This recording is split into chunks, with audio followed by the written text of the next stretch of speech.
आयुर्वेद में जो भी दवाई दी जाती है वो रोग को जड़ से खत्म करती है। एलोपैथी में जो दवाई दी जाती है वो एक रोग को दबाती है, दूसरा रोग शुरू हो जाता है, उसके साइड इफेक्ट होने लगते हैं। जबकि आयुर्वेद में कोई दवा नुकसान नहीं करती। किसी प्रकार का रोग हो वो उसको जड़ से खत्म करती है, देर जरूर लगती है। आयुर्वेद की दवाइयाँ असर इतना करती हैं कि रोग को जड़ से खत्म कर देती है।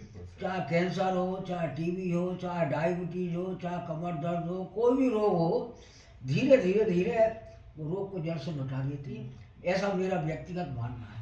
और मैं लोगों से ये भी कहूँगा कि जिन लोगों को जो शिकायत है, डायबिटीज की हो, कैंसर की हो, कमर दर्द की हो, या और भी कोई शिकायत हो, यदि वो आयुर्वेदिक दवाइयों का सेवन करें तो निश्चित उन्हें लाभ मिलेगा, उसके साइड इफेक्ट नहीं होगा, देर भलाई है। और अफजल भाई का तो ये उसूल है कि वो रोगी को ठगते नहीं हैं, जितनी दवा होती है उतना ही पैसा लेते हैं। जबकि एलोपैथी में लोग हजारों लाखों रुपए खर्च कर देते, लाभ नहीं मिलता। सही है।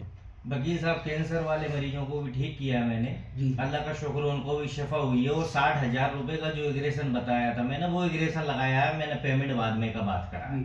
तो मैं जो काम कर रहा हूँ मैं सेवा के तौर पर कर रहा हूँ।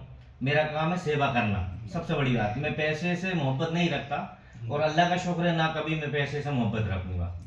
और मेरा काम है सिर्फ कैंसर की दवाई का, ओनली जो दवा बनती है ओनली उसका पेमेंट लेता हूँ। एग्रेशन का मैंने पेमेंट का वादा किया है कि मैं एग्रेशन मरीज तंदुरुस्त हो जाएगा तब पेमेंट दूंगा। 3 एग्रेशन लगाए जाएंगे, और 3 एग्रेशन लगने के बाद मरीज बिल्कुल तंदुरुस्त हो गया, इसके बाद पेमेंट लिया जाएगा। तो आयुर्वेदिक आप खुद जानते हैं वकील साहब, आपने खुद इसका काम किया है कि ये कैसी चीज है, यानी एक बीमारी में दवाई खाएगा लेकिन हजारों बीमारियां ठीक होती है। इस दवाई का रोल ये है। आयुर्वेदिक जो दवा है बहुत कीमती है, और वकील साहब खुद बता रहे थे इस चीज के लिए। तो हमारे वकील साहब बहुत माने हुए हैं हमारे इलाके के, और बहुत जानने वाले हैं साहब, इसलिए इनसे परिचय हुए और इनसे थोड़ी मशवरा हुआ। और आयुर्वेदिक में मैंने इनसे तो थोड़ी सी 2-4 बातें पूछी। मैं इनसे ज्यादा नहीं जानता हूँ, खैर वकील साहब बहुत माने हुए हैं, बहुत ऊंची हस्ती हैं।